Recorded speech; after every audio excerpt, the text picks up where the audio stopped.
Et nous voilà à la 6e et dernière étape du processus de la double reconnexion. Cette 6e étape intitulée « Installer ». Dans l'étape précédente, nous avons vu que nous faisions des choix et maintenant il s'agit d'installer ces choix. Comment je fais pour faire en sorte que les choix que j'ai faits en conscience avec tout ce que j'ai appris, tout ce dont j'ai pris conscience dans les étapes précédentes, comment je fais pour que j'observe, j'installe, j'implémente ça dans ma vie au quotidien pour que ma vie enfin corresponde à ce à quoi j'aspire, pour que ma vie me corresponde et qu'elle arrête d'être une réponse à mon environnement, d'être ce qui convient aux autres, mais qu'elle soit le reflet de ce que je vibre à l'intérieur. Bonjour et bienvenue dans ce nouvel épisode du podcast de la double reconnexion. Je suis Viviane Kuhn, enquêtologue connectée. J'accompagne les personnes qui se sont perdues de vue à se retrouver et à oser incarner la personne qu'elles sont vraiment au fond d'elles-mêmes et non pas seulement celle que les autres aimeraient qu'elles soient.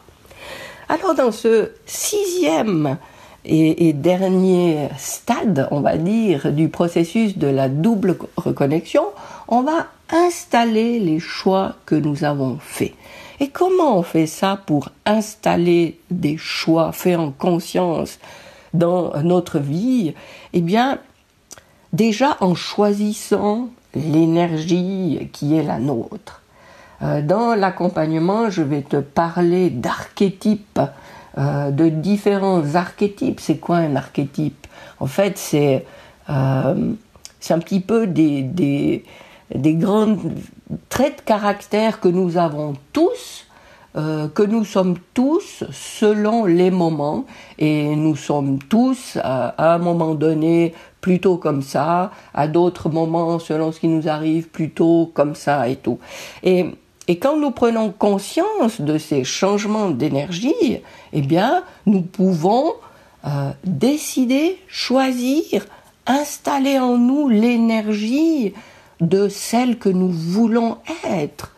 Et quand on prend conscience qu'à un moment donné, on est découragé, qu'on n'en peut plus, qu'on en a déjà tellement fait, et puis ça se passe pas comme on veut, imagine que tu peux, à partir justement du moment où tu en prends conscience, tu peux te dire, je vais aller dans ma garde-robe. Maintenant, j'ai le costume de la pauvre petite qui n'arrive à rien, pauvre petite fille qui a besoin d'être consolée ou encouragée ou je ne sais pas quoi, ce qui est tout à fait légitime et qui nous arrive à toutes, bien sûr.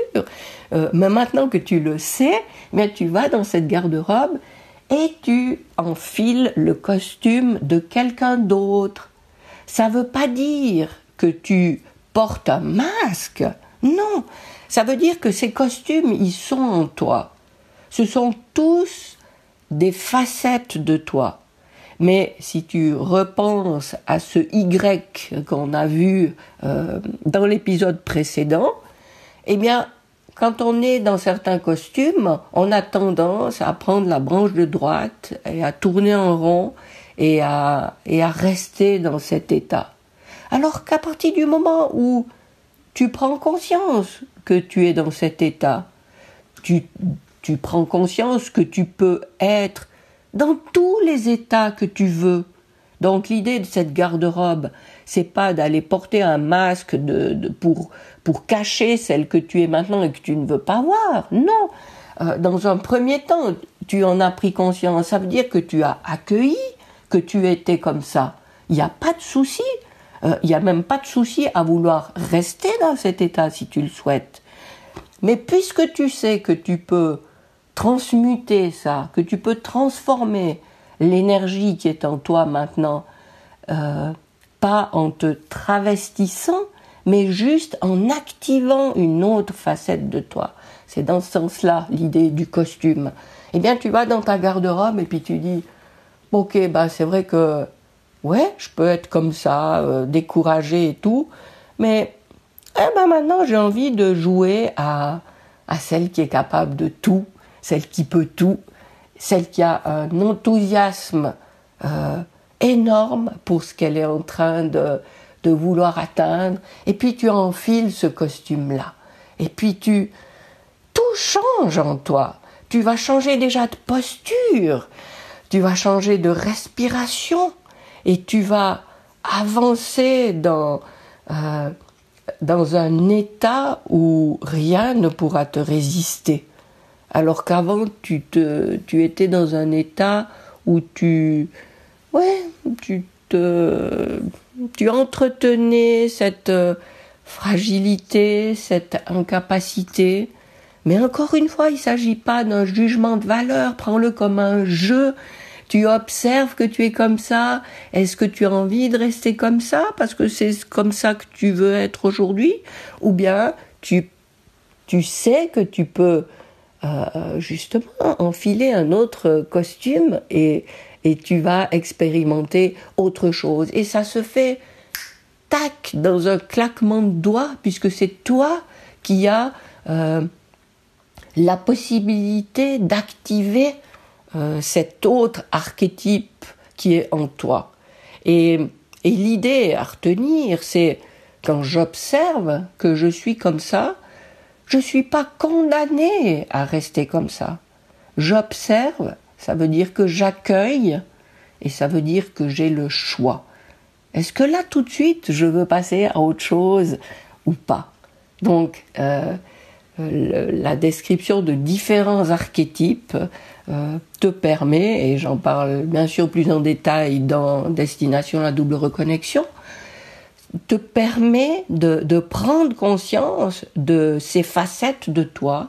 Et après, c'est comme si, oui, tu peux garder cette idée de la garde-robe. Tu peux aussi imaginer que tu as un petit tableau de bord devant toi, une télécommande, et puis tu dis, ah oui, maintenant, là, j'ai le bouton bleu qui est actif, et puis, paf, je clique sur celui-là, et je serai le bouton, j'active mon archétype jaune qui va me permettre de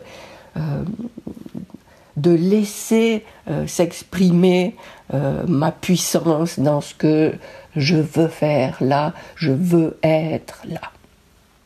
Voilà, ça c'est un premier élément qui permet d'installer dans son quotidien, à tout instant, celle que je suis quand je vis la vie qui est la mienne. Ensuite, dans cette installation de nos choix dans notre quotidien, il y a bien sûr un élément qui est hyper important, ce sont les habitudes. Et là, tu es peut-être en train de te dire « Oh, mais c'est quoi ce truc? Non, merci, j'en ai marre de... il faut installer des habitudes, il faut prévoir les choses à des moments précis et tout. Et qu'est-ce que je te comprends? Dans quelques mois, j'ai 60 ans. Eh bien, il aura fallu que je patiente 59 ans pour... me réconcilier avec cette idée des habitudes. Et si tu prends pas, il n'y a pas de souci. Mais il y a vraiment là quelque chose de très, très, très puissant. Une habitude, pourquoi c'est puissant? Parce que, encore une fois, quand tu es dans cette branche de droite du Y, je t'invite à aller voir juste l'épisode précédent si tu ne sais pas ce dont je te parle. Quand tu es dans cette branche de droite du Y qui te fait tourner en rond, c'est simplement que tu laisses les habitudes qui te font tourner en rond régner ta vie. Et si tu veux opter pour la branche de gauche qui t'ouvre de nouvelles portes, eh bien il faut que tu mettes en place, j'ai dit il faut que non, tu dois rien. Il serait bon de mettre en place de nouvelles habitudes qui vont t'inciter, qui vont te permettre, qui vont t'ouvrir cette voie vers quelque chose que tu ne connais pas encore, vers quelque chose probablement de plus inconfortable, mais qui te mèneront à découvrir justement ce que tu ne vis pas encore maintenant. Et c'est quoi une habitude? Une habitude, c'est, voilà, j'aimerais faire ça dans ma vie. Dans l'épisode précédent, je te parlais justement de quelqu'un qui voudrait, qui se lève tard et qui aimerait se lever plus tôt. Eh bien, voilà, l'habitude à installer ici, si c'est son choix, hein, je ne suis absolument pas en train de dire que c'est mieux de se lever à 7h qu'à 11h. Mais si c'est ton choix, eh bien, il s'agit d'installer des habitudes qui favorisent la possibilité que tu te lèves à 7h plutôt qu'à 11h. Et une habitude, c'est quoi? C'est quelque chose que tu répètes assez souvent, assez longtemps, pour que ça devienne un comportement naturel, que tu n'aies plus besoin d'y réfléchir pour le faire. Par exemple, quand tu apprends j'aime bien donner cet exemple, je sais que je l'utilise souvent, quand tu apprends à conduire une voiture, au début, c'est pas une habitude de faire ça correctement. Donc tu es conscient de ce que tu fais, tu y mets beaucoup d'attention. Au bout d'un certain temps, tu fais les choses plus naturellement, tu n'as plus besoin d'y réfléchir. Tu peux même discuter avec quelqu'un sans que ça te mette en danger au volant. Voilà, l'habitude est installée. Tu sais que quand tu veux accélérer, tu dois appuyer sur l'embrayage, passer la vitesse, etc. Tu le fais sans même plus y réfléchir. Eh bien, c'est ça dont il s'agit quand on veut mettre en place une nouvelle habitude qui favorise ce à quoi tu aspires. Et il y a beaucoup de chiffres d'ailleurs qui circulent sur combien de temps il faut pour mettre en place une habitude. Pendant longtemps, on a parlé de 21 jours. Si tu réussissais à répéter une nouvelle habitude pendant 21 jours, ben voilà, c'était gagné. L'habitude était là pour toujours. Tu pouvais compter dessus. On est un petit peu revenu là-dessus et moi, les derniers chiffres que j'ai vus, il semblerait qu'il faille 66 jours pour installer une habitude. Alors, je te donne un exemple personnel. Ça fait depuis mars, comme ça à peu près, je pense que j'ai moi-même installé dans ma vie une nouvelle habitude, c'est de faire quelques exercices d'étirement le matin.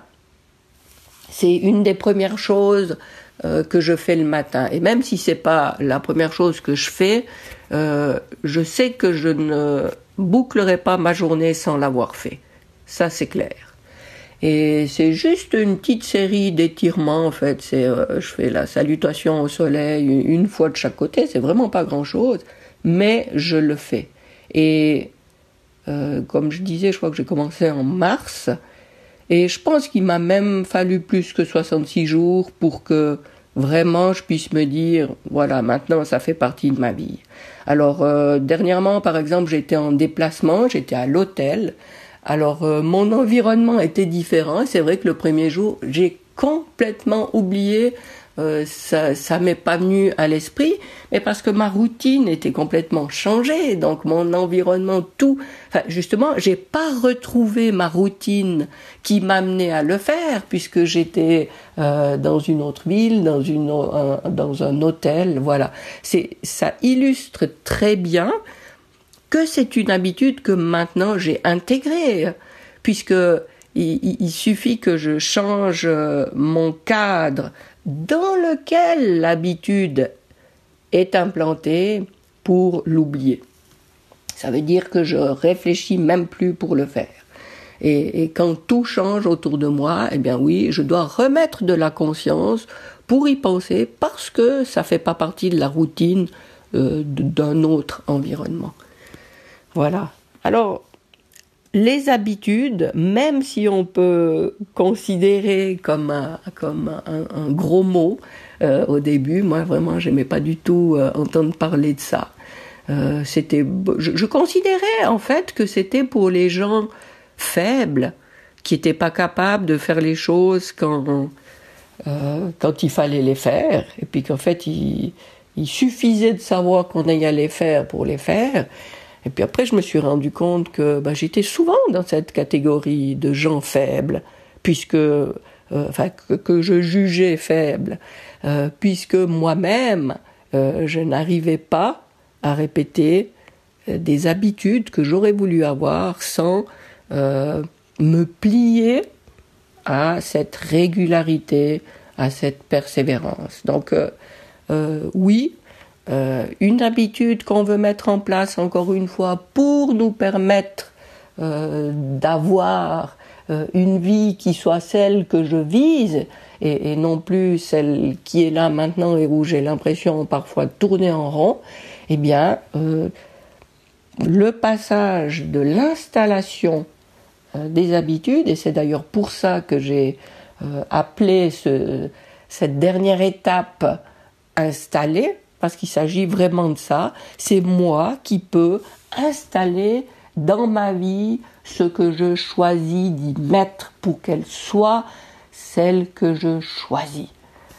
Alors voilà pour les habitudes. Ensuite, dans cette étape, il y a une question vraiment fondamentale. Encore une petite chose à propos des habitudes. Je te fournis dans Destination la double reconnexion une simple feuille A4 qui sert de témoin de ces habitudes. D'ailleurs, c'est une feuille qui s'appelle le témoin d'habitude, où ça te prend vraiment très peu de temps tous les jours, où tu peux venir valider jusqu'à 6 habitudes que tu veux installer, et tu viens là et tu fais le bilan de tes habitudes sur la journée. Je l'ai intégré, je l'ai installé, je l'ai faite aujourd'hui ou pas. Et s'il y a des cases que tu peux pas remplir parce que non, tu l'as pas fait, c'est pas grave. L'idée c'est de voir que tu y penses, que tu remplis le plus possible de cases, de plus en plus souvent. Et c'est comme ça que tu procèdes à l'installation. Oui, je disais, il y a une question fondamentale à ce stade, et à laquelle, il n'est pas facile de répondre, c'est qu'est-ce que tu veux vraiment ? Dans la 5e étape, il était question de choix. Qu'est-ce que je choisis maintenant ? Eh bien, la question à laquelle ça répond, ces choix, c'est qu'est-ce que je veux vraiment ? Et c'est vraiment pas évident de répondre à cette question. Dans ta vie maintenant, c'est quoi la partie où tu tournes en rond ? Et c'est où que tu veux te diriger ? Et ça peut se faire étape par étape. Tu peux déjà choisir un domaine de ta vie, et quand tu te seras lancé dans la direction que tu auras choisie, parce que tu auras su mettre des mots sur ce que tu veux vraiment dans ce domaine, tu pourras le faire pour un autre domaine, et ensuite faire le tour de ta vie sur tous les plans. Mais c'est pas du tout évident de répondre à cette question. Alors, si tu trouves pas la réponse dans les 3 minutes, c'est normal. Si tu la trouves pas dans les 3 jours, c'est aussi normal. Et si tu la trouves toujours pas dans 3 ans, c'est pas impossible. Et l'essentiel, c'est de continuer à te poser la question, parce que même si tu trouves pas une réponse précise, déjà, ça te permet d'éliminer des tas de choses. Est-ce que c'est ça ? Non, c'est pas ça. Ça fait déjà une chose de moins. Et comme ça, tu élimines, tu élagues, tu coupes plein de choses. Et puis, peut-être que tu vas arriver à un moment donné à un choix beaucoup plus limité. Et là, ce sera plus facile d'avoir la réponse. Mais c'est peut-être pas encourageant de te dire ça. Mais en même temps, ce processus de la double reconnexion, j'ai jamais prétendu que c'était quelque chose qui se faisait en 2 temps, 3 mouvements. C'est un parcours de vie, et c'est un processus à renouveler encore et encore. Et on est là pour créer sa vie. On commence par des brouillons.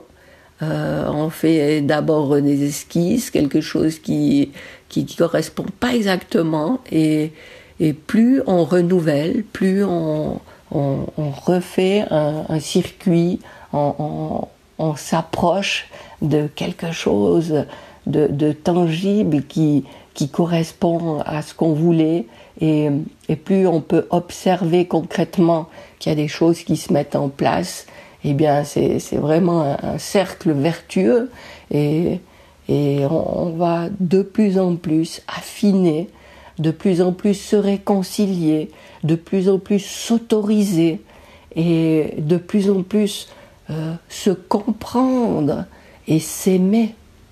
Parce qu'en fait, au bout du compte, il s'agit certainement de ça, c'est d'aller à la rencontre de soi-même, de cette personne qu'on est au fond de nous, qu'on a tellement souvent pas écouté, tellement souvent pas accueilli dans nos bras, tellement souvent rejeté parce qu'elle ne correspondait pas à ce qu'on aurait voulu, parce qu'on croyait que c'était comme ça qu'il fallait. Maintenant il s'agit d'aller justement à la rencontre de soi-même, d'authentique, même si ça coche pas les cases de ce que je croyais qu'il fallait que je sois, puisque c'est justement plus cette personne-là que je veux être, mais c'est celle à qui j'ai pas encore ouvert la porte, celle que j'ai pas encore autorisée à sortir de sa cage. Et là, en répétant ce processus de la double reconnexion, je vais de plus en plus me rapprocher de cette partie subtile qui est en moi, qui est là pour moi. Et je vais m'en approcher de plus en plus, et je vais aussi m'autoriser de plus en plus à créer cette vie à laquelle j'aspire, parce que j'ai tellement de choses à offrir, à créer, à proposer, à entrer en contact. Et bien, la répétition de ce processus, la répétition de ces 6 étapes me permet de me rapprocher de plus en plus de moi-même. Et c'est ce que je disais tout au début, quand on s'occupe de soi, on s'autorise à dégager cette lumière qui est en nous, et en faisant ce travail, puisque je n'ai pas trouvé d'autres termes, mais même si c'est pas un mot qui est idéal, en faisant ce travail sur soi-même, puisqu'au départ nous sommes tous unis, eh bien nous le faisons pour tout le monde autour de nous. C'est pas notre intention de départ, puisque l'intention de départ c'est vraiment d'épurer notre lumière, de libérer notre puissance, nos autorisations, mais en le faisant sur soi, eh bien on répercute ça sur tous les autres. Donc c'est vraiment du fond du cœur que je t'invite à faire ce parcours, à partir en direction de ta double reconnexion, et je me réjouis de t'accompagner dans cette destination. Et dans cette dernière étape, dans l'accompagnement, je te propose une méditation qui t'aide à justement répondre à cette question « Qu'est-ce que tu veux vraiment ?» puisque c'est une méditation qui va te permettre de faire un voyage et de partir à la découverte de ton intention. Donc l'intention de ta vie, l'intention de ce petit moment-là, et de tout ce que tu veux mettre entre les deux. Voilà, alors je suis arrivée au bout de la brève description de ces 6 étapes du processus de la double reconnexion. Dans la dernière étape, d'ailleurs, je te fais un petit résumé des 6 grands principes de matérialisation, en fait, de comment tu peux parvenir à voir se manifester dans ta vie ce qui te tient tellement à cœur au niveau de ton intention. Alors, c'est une espèce de petit résumé en 6 points des 6 choses que tu peux faire encore et encore. Alors j'espère que ça t'a aidé, déjà ce que tu as pu en retirer de ce descriptif que j'ai fait sur ces épisodes, de ces 6 épisodes pour les 6 étapes. Et puis bien sûr, si tu veux aller plus loin dans cette découverte de toi-même, dans cette double reconnexion à ta puissance supérieure et à la manifestation concrète de ta vie, eh bien je t'invite à cliquer sur le lien qui est dans le descriptif de cet épisode, et puis je me réjouis de t'accueillir dans ce processus. Tu verras, d'une fois que tu y seras, je te réserve encore des petites surprises. Et puis, d'ici le prochain épisode du podcast où on repartira sur des thèmes variés, mais plus forcément en lien avec le processus de la double reconnexion. Enfin oui, c'est toujours, tout le podcast est en lien avec ce thème, mais plus sur les 6 étapes en particulier que je propose dans mon accompagnement. Donc je me réjouis de te retrouver dans un prochain épisode, et d'ici là, je te souhaite le meilleur et je te dis à bientôt.